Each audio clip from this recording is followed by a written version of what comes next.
श्री कृष्ण गोविंद हरे मुरारे हे नाथ नारायण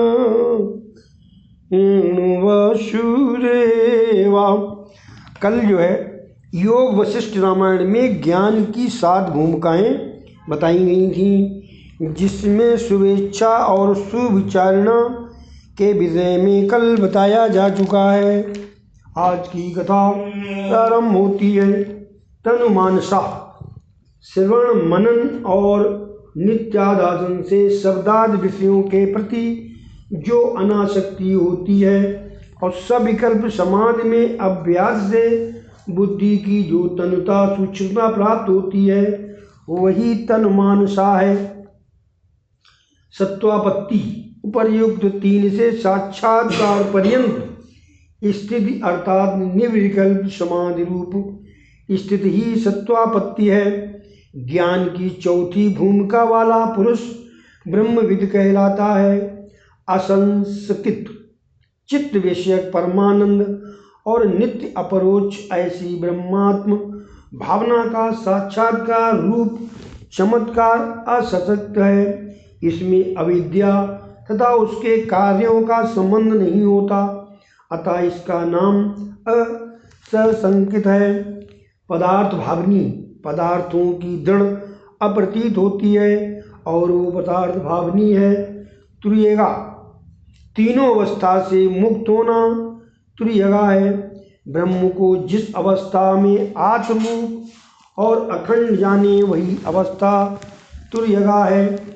इन 7 भूमिकाओं में से प्रथम 3 भूमिकाएं साधन कोट की हैं और अन्य 4 ज्ञान कोट की हैं। 3 भूमिकाओं तक सगुण ब्रह्म का चिंतन करो। ज्ञान की 5वीं भूमिका तक पहुँचने पर जड़ और चेतन की ग्रंथि छूट जाती है और आत्म का अनुभव होने लगता है। आत्मा शरीर से भिन्न है। इन भूमिकाओं में उत्तरोत्तर देहवान भूलता जाता है और अंत में उन्मत्त दशा प्राप्त होती है। ऋषभदेव जी ने ऐसी ही दशा प्राप्त की थी। ज्ञानी जन भी इंद्रियों से डरते हैं। वे इंद्रियों का विश्वास नहीं करते। मन का विश्वास कभी मत करो। बोलने की इच्छा ही न होने पाए, इसलिए ऋषभदेव जी अपने मुंह में पत्थर रखते थे।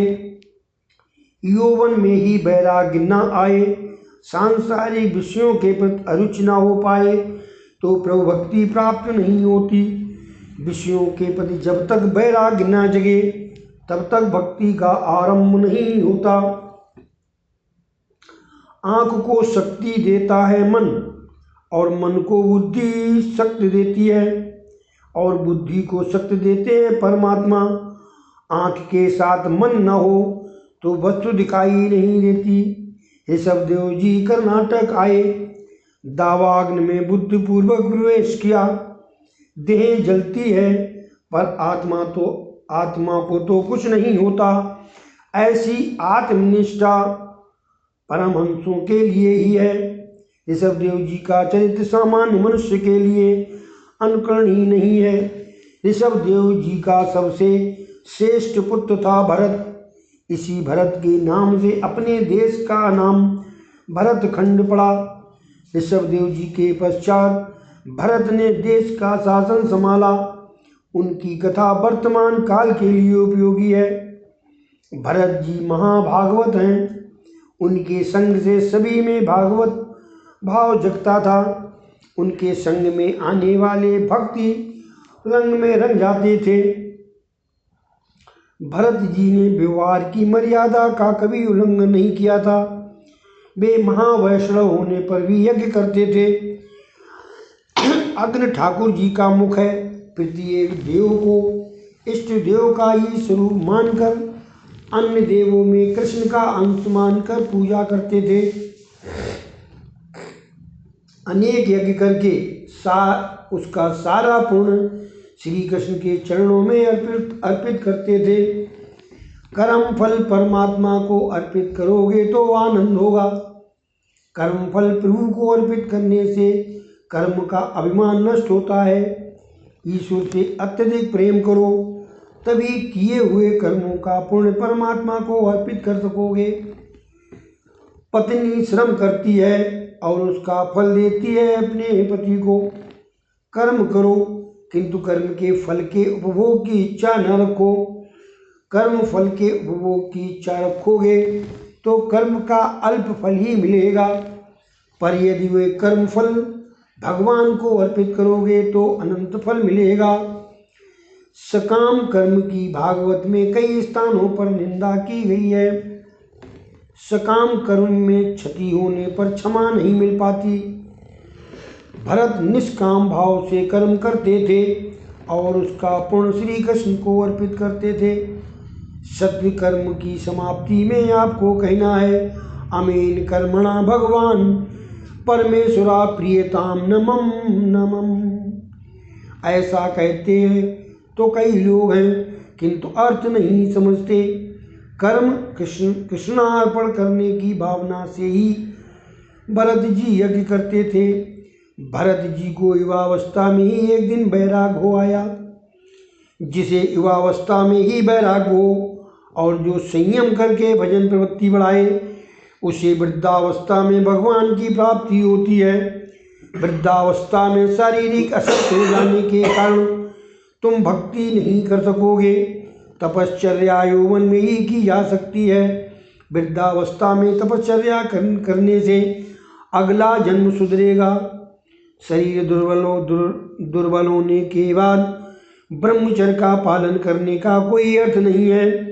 रामचंद्र जी युवावस्था में ही वन में गए थे और वनवास के समय उनकी आयु 27 वर्ष की थी और सीता जी की 18 वर्ष की थी। रामचंद्र ने यौवन में ही रावण को मारा था। तुम भी अपनी युवावस्था में कामरूपी रावण का नाश करो। वृद्धावस्था में आने वाला वैराग्य सच्चा वैराग्य नहीं होता। जवानी में ही वैराग्य की परीक्षा होती है। जिसके पास कुछ नहीं है वह त्याग करे, उसका कोई अर्थ नहीं है। जवानी में सुख संपत्ति होने पर भी विषय सुख में मन न रमे, वही सच्चा वैराग्य कहला सकता है। भरत जी का मन घर में नहीं लगा। राजवैभव, सुख संपत्ति, स्त्री पुत्र आदि सभी कुछ है, परंतु आंखें बंद होने पर इसमें से कुछ भी नहीं रह जाता। जन्म के पूर्व जीव का रिश्तेदार कोई भी नहीं था और मृत्यु के पश्चात भी कोई रिश्तेदार नहीं रहेगा। आरंभ और परिणाम में कोई ही न था। माया ही बीच में भरमाती रहती है। भरत जी सोच रहे हैं कि सांसारिक सुख का उपभोग तो मैंने कई वर्षों तक किया, अब विवेक पूर्व उसका त्याग करूँगा। यौवन में बुद्धिपूर्वक त्याग किया। विषयों को अनिच्छा से भला छोड़ना पड़े तो दुख होता है, किंतु विषयों का समझ बूझकर स्वैच्छिक त्याग करने से शांति की प्राप्ति होती है। यदि विषय हमें छोड़ जाएं तो शांति होती है, किंतु यदि तुम स्वयं छोड़ दो तो शांति प्राप्त होती है। परमात्मा ने इन 6 वस्तुओं में माया रखी है कि जिसमें मन फंसता रहता है। वो 6 चीजें हैं: भोजन, द्रव्य, वस्त्र, स्त्री, घर और पुस्तक। भोजन, द्रव्य, वस्त्र, स्त्री, घर और पुस्तक, इनमें प्रथम 4 प्रधान हैं। भोजन, द्रव्य, वस्त्र और स्त्री ये प्रधान हैं। इसमें स्त्री की निंदा नहीं है, काम सुख की निंदा है। ईश्वर की माया विचित्र है। भरत मुनि ने राज्य का त्याग किया, रानियों का त्याग किया, सर्वस्व का त्याग करके वन में आए। वन में एक मृग बाल से स्नेह हो गया और अपने मन में उसे स्थान दे बैठे। इस आसक्ति के कारण उनका भजन, ध्यान आदि खंडित हो गए और उन्हें मृग योनि में जन्म लेना पड़ा, सबको त्याग करने के बाद भी। अतः अपने घर चाहे किसी को भी रख लो, किंतु मन में तो किसी को भी बसने मत दो। मन में किसी को बसाओगे तो प्रभु भजन में वो बाधा रूप होगा। जगत में किसी भी पदार्थ से इतना तो स्नेह मत करो कि जिससे वो स्नेह तुम्हारी प्रभु भक्ति में बाधा बन जाए। भरत मुनि के मन में मृग बाल के लिए आसक्ति ने जन्म लिया। वह उनके लिए पुनर्जन्म का भी कारण बना। संकल्प माने वासना पुनर्जन्म का कारण बनता है। मन में अन्य किसी भी वस्तु के प्रवेश होने पर मनमोहन वहां से भाग निकलते हैं। श्री रामकृष्ण परमहंस कहते थे कि संसार में नौका की भांति रहना चाहिए। पानी पर रहने से नौका तैरती रहेगी, किंतु नौका में पानी आ जाए तो डूब जाएगी। इसी प्रकार संसार में तुम रहो, किंतु उसे अपने में रहने मत दो, अर्थात निर्लेप भाव से संसार में रहो। श्री रामकृष्ण परमहंस कहते थे कि संसार में नौका की भांति रहना चाहिए। पानी पर रहने से नौका तैरती रहेगी, किंतु यदि नौका पानी में आ जाए तो वह डूब जाएगी। इसी प्रकार संसार में तुम रहो, किंतु उसे अपने में रहने मत दो, अर्थात निर्लेप भाव से संसार में रहो। शरीर नौका है, संसार समुद्र है और विषय जल है। जल को नौका रूपी शरीर में मत आने दो, विषय रूपी, और विषयों का चिंतन करने से आत्मशक्ति नष्ट होती है। ममता बंधन करता है। मन के मरने पर ही मुक्ति प्राप्त होती है। बंधन मन का होता है, आत्मा का नहीं। आत्मा तो मुक्ति ही है। गृह त्याग की आवश्यकता नहीं है। गृह में सावधान होकर रहना है।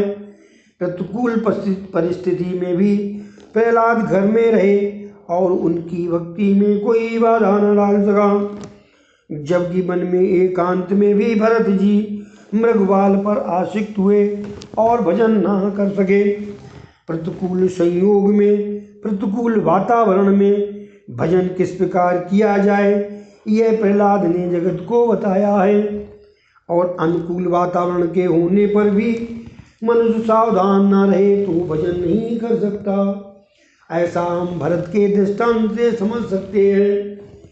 घर में समाहित वस्तुएं भजन में बाधा रूप नहीं है, किंतु मन में बसी हुई वस्तुएं बाधा रूप हैं। गृह त्यागी महात्माओं को माया किस प्रकार सताती है, वह ये कथा बताती है। भरत जी ने सोचा, एकांत में बैठकर मैं ईश्वर की आराधना करूंगा। वे नेपाल में गंडकी नदी के किनारे आए। वहां वे आदित्य नारायण भगवान की आराधना करने लगे। ईश्वर के सिवा अन्य किसी का भी संग भजन में विक्षेप करेगा। जिसे तप करना है वो अकेला ही तप करे। सदा यही सोचो कि मैं अकेला नहीं हूँ, मेरे भगवान भी मेरे साथ हैं। ईश्वर के सिवा अन्य का संग रखोगे तो दुखी होगे। भरत जी अकेले ही तप करने गए थे। गंडकी का दूसरा नाम शालिग्रामी भी है। भरत जी का नित्य नियम था, 4 बजे ब्रह्म मुहूर्त में स्नान करते थे। कट तक जल में खड़े रहकर सूर्य नारायण का ध्यान और गायत्री मंत्र का जप करते थे। सूर्य नारायण की कृपा से बुद्धि उज्जवल होती है और उनकी हमें उपासना करनी चाहिए। सूर्य नारायण के उपकार के कारण हम उनके ऋणी हैं। वे जगत को सतत प्रकाश दान करते हैं। उनका उदय न होने पर जगत में प्रलय होता है। समस्त स्थावर जंगम की आत्मा सूर्य है। सूर्य नारायण सभी को प्रकाश देते हैं, किंतु वे बिजली कंपनी की भांति बिल नहीं भेजते हैं। वे रविवार की छुट्टी भी नहीं मनाते। जिस दिन वे छुट्टी मनाएंगे जगत का प्रलय हो जाएगा। सूर्य परमात्मा का साकार स्वरूप है। मनुष्य और कौवे में एक बार झगड़ा हो गया था, तो उस समय कौवे ने कहा था, वैसे तो तू अधिक बुद्धिशाली है, किंतु तुझ में हम में एक गुण अधिक है। हम सूर्योदय के पहले ही निद्रा त्याग करते हैं। सूर्योदय के पूर्व ही स्नान आदि करके सूर्य नारायण का अर्घ दान करो। रात के 11 बजे के बाद का समय राक्षस काल कहा गया है। इस निषिद्ध काल में भोजन मत करो।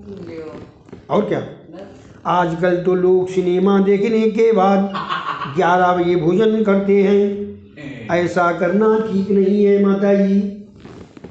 सूर्य चंद्र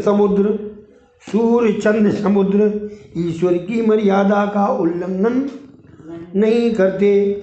हे मानव, परमात्मा की मर्यादा का पालन करने के लिए तुझे सुख समृद्धि दी गई है। भरत जी प्रार्थना करते हैं, मेरी बुद्धि मेरा मन कहीं दुर्गामी न हो जाए। भगवान के तेजोमय रूप का मैं चिंतन करता हूँ। अर्थ और ज्ञान के साथ जप करो। सुखदेव जी वर्णन करते हैं, राजन भरत द्वारकाधीश की मानसी सेवा करने लगे।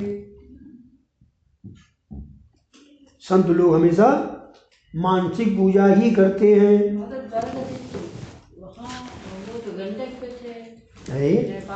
हाँ, तो तुम बातें नहीं समझ रहे हो। सुखदेव जी कहते हैं, हे परीक्षित राजन, भरत द्वारकाधीश श्री कृष्ण भगवान की मानसी सेवा करने लगे। मानसी समझती हो ना, मानसिक पूजा कि सवेरे उठे, हमने बगैर नहाए, उन्होंने कहा कुछ नहीं तुम आएगा ना करो, तो मानसिक पूजा चालू। वहाँ हमने गंगा जी में नहा लिया, बहन भगवान जी को नहला दिया, फिर हमने कपड़े पहना दिए। सब मन से कर रहे हो, बड़े अच्छे अच्छे कपड़े पहना, अरे कितने अच्छे लग रहे हो, वाह भाई वाह। भोग लगाने लगे। श्री कृष्ण जी का चरणामृत बनाया तो शक्कर थोड़ी ज़्यादा पड़ गई, तो वे कृपण महाराज थे, अरे शक्कर ज़्यादा पड़ गई, थोड़ी निकाल लें। तो कृष्ण जी ने हाथ पकड़ लिया, अरे कहा भैया हमें शक्कर पड़ गई, जो हमें डायबिटीज तो नहीं हुए, पड़ी रहने दो, तुम तो मानसिक डाल रहे हो, भाव में निकाल रहे हो, हमें खाने दो। तो मानसी सेवा करने लगे और प्रत्यक्ष सेवा तो बहुत की थी, अतः मानसी सेवा करने लगे। मानसी सेवा सरल नहीं है, अधिकतर पाप शरीर से नहीं मन से ही होता है, अतः मानसी ध्यान, मानसी सेवा श्रेष्ठ है। ईश्वर में मन से तन्मय होना ही मानसी सेवा है। एक बार एक बनिए ने गोसाई जी के पास जाकर कहा, महाराज मैं प्रभु सेवा तो करना चाहता हूँ, किंतु एक भी पैसे के खर्च के बिना सेवा हो सके ऐसा मार्ग बताइए। तो गोसाई जी ने मानसी सेवा का मार्ग बताते हुए उस बनिए से कहा, तू मानसी सेवा बिना खर्च के कर सकेगा, केवल मन से संकल्प करते रहना कि मैं भगवान को स्नान करा रहा हूँ, वस्त्र पहना रहा हूँ, पूजा कर रहा हूँ, भोग लगाता हूँ, भगवान भोजन कर रहे हैं यार। फिर गोसाई जी ने उससे पूछा, तुझे भगवान का कौन सा स्वरूप अधिक प्रिय है? बनिए ने उत्तर दिया, मुझे तो भगवान का बालकृष्ण स्वरूप अधिक प्रिय है। गोसाई जी ने कहा, प्रातः काल में ऐसी भावना कर कि ठाकुर जी के लिए यमुना जल ले आया हूँ। घर आने पर ऐसा भाव जगाया जाए कि ठाकुर जी स्नान कर रहे हैं। यशोदा जी जैसी भावना रखकर बाल स्वरूप की सेवा करना। बाल सेवा में वात्सल्य भाव प्रमुख है। सेवा में दूध और माखन लाना, बाद में कन्हैया का मंगल गीत गाकर जगाना। जागो बंसी वाले ललना मोरे प्यारे, रजनी बीती भोर भयो है, घर घर खुले किवारे। जागो बंसी वाले ललना मोरे प्यारे, गोपी दही मतत सुनियत हैं, कंगन के जनकारे। उठो लाल भोर भयो सुरनर ठाड़े द्वारे, ग्वाल बाल सब करत कुलाहल, जय जय शब्द उचारे। माखन रोटी हाथ में लीनी गौवन के रखवारे। मीरा के प्रभु गिरधर नागर शरण आए तारे। जागो बंसी बाले ललना मोरे प्यारे। यशोदा जी लाला को मनाती थी कि इतना माखन खा लेगा तो तेरी छोटी दाऊ जी से भी जल्दी बढ़ जाएगी। उष्णोदक से काल को मांगलिक स्नान कराना, फिर ठाकुर जी का श्रृंगार करना, कन्हैया से पूछना कि आज वो कौन सा पीताम्बर पहनेगा, कन्हैया जो कहें वो पीताम्बर पहनाना। श्रृंगार में तन्मयता होने पर ब्रह्मानंद सा आनंद प्राप्त होता है। इति श्री अद्य कथायां समाप्तम। बोलो श्री कृष्ण भगवान की जय। हरे कृष्ण कृष्ण कृष्ण हरे हरे, हरे राम राम राम हरे हरे।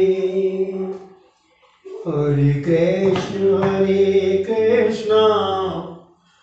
कृष्ण कृष्ण हरे हरे, हरे राम राम राम हरे हरे।